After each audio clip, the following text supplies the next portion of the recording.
ಮೋದಿಯವರ ಸರ್ಕಾರ ಧರ್ಮದ ಹೆಸರಲ್ಲಿ, ಜಾತಿಯ ಹೆಸರಲ್ಲಿ, ಭಾಷೆ ಹೆಸರಲ್ಲಿ ಇವತ್ತು ದೇಶವನ್ನು ಒಡೆಯುವಂಥ ಕಾರ್ಯಕ್ಕೆ ಚಾಲನೆ ಕೊಟ್ಟಿತ್ತು.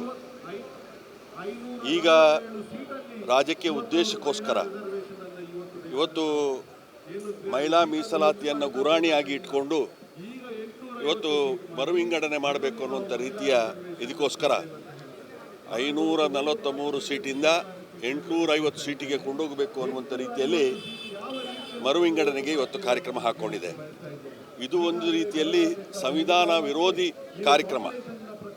ಈ ಕಾರ್ಯಕ್ರಮದ ಬಗ್ಗೆ ನಿನ್ನೆ ಪಾರ್ಲಿಮೆಂಟ್ನಲ್ಲಿ ತೀರ್ಮಾನ ಆಗಿದೆ.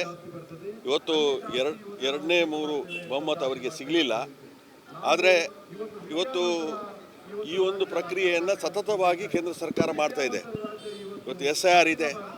SIRನ ಮುಖಾಂತರ ಇವತ್ತು ಯಾರಿಗೆ ಅವರಿಗೆ ಬೇಡದಂಥ ಓಟುಗಳನ್ನು ಕಿತ್ತು ಹಾಕುವಂಥ ರೀತಿಯ ಕೆಲಸ ಕಾರ್ಯ ಮಾಡ್ತಾರೆ. ಈ ರೀತಿಯಲ್ಲಿ ಸತತವಾಗಿ ಇವತ್ತು ಪ್ರಜಾಪ್ರಭುತ್ವ ವ್ಯವಸ್ಥೆ ಮೇಲೆ, ಸಂವಿಧಾನದ ಮೇಲೆ ಸತತವಾಗಿ ದಾಳಿ ಮಾಡುವಂಥ ಕೆಲಸ ಕಾರ್ಯವನ್ನು ನಿರಂತರವಾಗಿ ಮೋದಿ ಸರ್ಕಾರ ಮಾಡ್ತಾ ಇದೆ. ಇದನ್ನು ಇವತ್ತು ಇನ್ನಷ್ಟು ಜಾಗೃತಿಗೊಳಿಸಬೇಕು. ನಿನ್ನೆ ಪಾರ್ಲಿಮೆಂಟಲ್ಲೇ ಆಗಿದೆ, ಪುನಃ ರಾಜ್ಯಸಭೆಯಲ್ಲಿ ಇರ್ಬೋದು.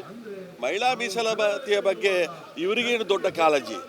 ಈ ದೇಶದಲ್ಲಿ ಪ್ರಪ್ರಥಮ ಮಹಿಳಾ ಪ್ರಧಾನಿಯನ್ನು ಕೊಟ್ಟಂಥದ್ದು ಕಾಂಗ್ರೆಸ್ ಪಕ್ಷ. ಈ ದೇಶದಲ್ಲಿ ಪ್ರಪ್ರಥಮ ರಾಷ್ಟ್ರಪತಿಯನ್ನು ಕೊಟ್ಟದ್ದು ಕಾಂಗ್ರೆಸ್ ಸರ್ಕಾರ. ಈ ದೇಶದಲ್ಲಿ ಪ್ರಪ್ರಥಮ ಮಹಿಳೆ ಸಭಾಧ್ಯಕ್ಷ ಆಗಿ ಕೊಟ್ಟಿರುವಂಥದ್ದು ಕಾಂಗ್ರೆಸ್ ಪಕ್ಷ. ಇವತ್ತು ಮಹಿಳಾ ಮೀಸಲಾತಿಯ ಬಗ್ಗೆ ಹಿಂದಿನ ಮನಮೋಹನ್ ಸಿಂಗ್ರವರ ಸರ್ಕಾರ ಇರುವಂಥ ಸಮಯದಲ್ಲಿ ಇವತ್ತು ಅದು ಪ್ರಸ್ತಾಪ ಆಗಿತ್ತು. 2023ನೇ ಇಸ್ವಿಗೆ ಇವತ್ತು ತೀರ್ಮಾನ ಆಗಿದೆ, ಯುನಾನಿಮಸ್ ಆಗಿ ತೀರ್ಮಾನ ಆಗಿದೆ.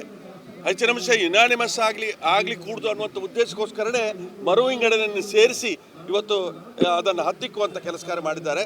ಮಹಿಳೆಯರು ಎಚ್ಚೆತ್ತುಕೊಳ್ಬೇಕು. ಮಹಿಳೆಯರ ಹೆಸರಿನಲ್ಲಿ ಇವತ್ತು ದೇಶದಲ್ಲಿ ರಾಜಕೀಯ ಮಾಡಲಿಕ್ಕೆ ಹೊರಟಿದ್ದಾರೆ.